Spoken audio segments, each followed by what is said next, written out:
کیا آپ سوچ سکتے ہیں کہ انسانی فضلے سے کروڑوں روپیہ کمایا جا سکتا ہے؟ یہ جو ٹوائلٹ آپ کرتے ہیں اس سے کروڑوں روپیہ کما کے اکانومی میں شامل کیا جا سکتا ہے۔ بھارت نے یہ کام کر دکھایا ہے، انڈیا نے۔ اسی لیے میں کہتا ہوں کہ انڈیا نے ٹیکنالوجی میں اور ترقی میں جو کام کیا ہے، شاید ہم بھول گئے کہ ہماری اصل جنگ انڈیا سے ٹیکنالوجی میں ہی تھی، اور ہم نے اگر آج بھی نہ سوچا تو پھر مستقبل تاریخ ہے۔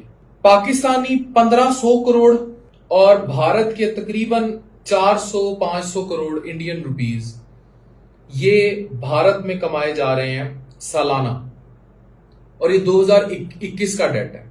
اور کہاں سے؟ انسانی فضلے سے، وہ فضلہ جو ٹرین میں ہم پٹریوں پہ پھینک دیتے ہیں، جو پٹریوں میں واش رومز ہوتے ہیں، اس کا جو انسانی فضلہ پٹریوں پہ گرتا ہے وہ اس کو سٹور کرتے ہیں۔ انہوں نے نیچے سٹوریج ٹینکس لگائے ہیں اور اس کے ذریعے انہوں نے اس کو بایو ٹوائلٹ کا نام دیا۔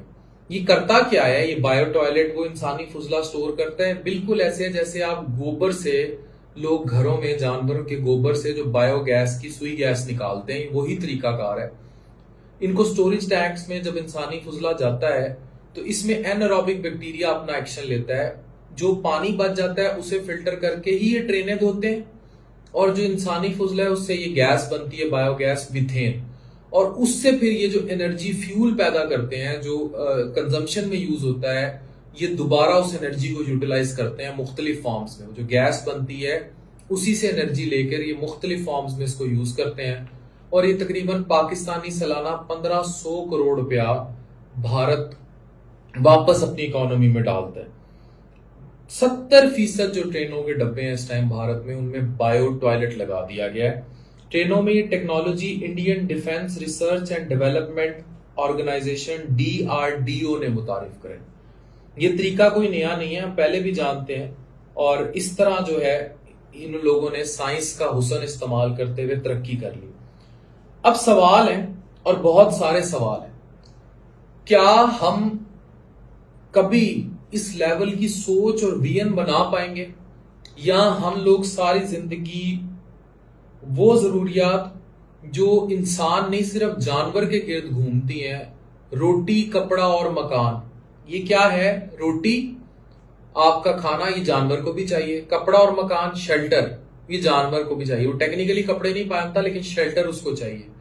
ہماری پوری قوم کو اس پر لگایا گیا، پلس ہماری قوم میں 60% جو خواتین ہیں، اگر آپ بنگلہ دیش سے کمپیئر کریں، انہیں کام نہیں کرنے دیا جاتا، انہیں گھر بیٹھنے پہ فورس کیا جاتا ہے، جبکہ اسمال انڈسٹری بنگلہ دیش کی خواتین ہی زیادہ کام کر کے کتنا بڑا اکانومی میں کنٹریبیوٹ کر رہی ہیں۔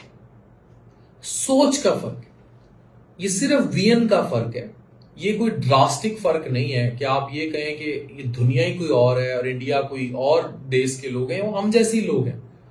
ان کا ویژن فرق ہے، ان کا ویژن صرف بیسک نیسیسٹیز پہ نہیں گھوم رہا، ان کا ویژن صرف اپنے پیدا کر کے، زیادہ بچے پیدا کر کے، ہنڈی کے ذریعے رقم نہیں ہے جو باقی چیزیں کرتے ہیں، ڈنکی لگا کے باہر بھیجنے پر نہیں ہے ان کا، اور اوورسیز چلے جاتے ہیں لوگ، کما کے پیچھے بھیجتے ہیں، وہی جو سارا سرکل پاکستان میں چل رہا ہے۔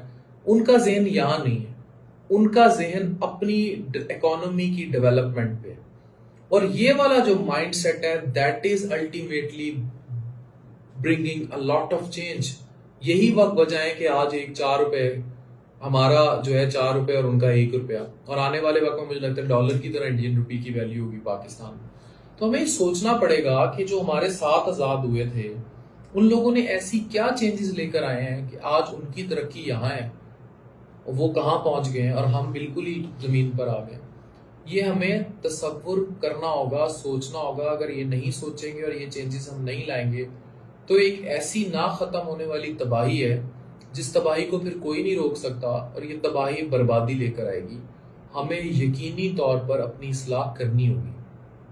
اگر ہم نے آج اپنی اصلاح نہ کی تو جو لوگ انسانی فضلے سے سالانہ پاکستانی 1500 کروڑ روپیہ کما رہے ہیں، وہ بھی ٹرینوں کے ڈبوں سے جو ہم پٹری پہ فضلہ پھینک دیتے ہیں، پخانہ کر دیتے ہیں، تو ان کی سوچ سے ہم کیسے مل پائیں گے؟ یہ آپ کو سوچنا ہوگا۔ پاکستان ترقی تب کرے گا جب آپ چاہیں گے. ڈاکٹر عرفان کیسر سائننگ آف.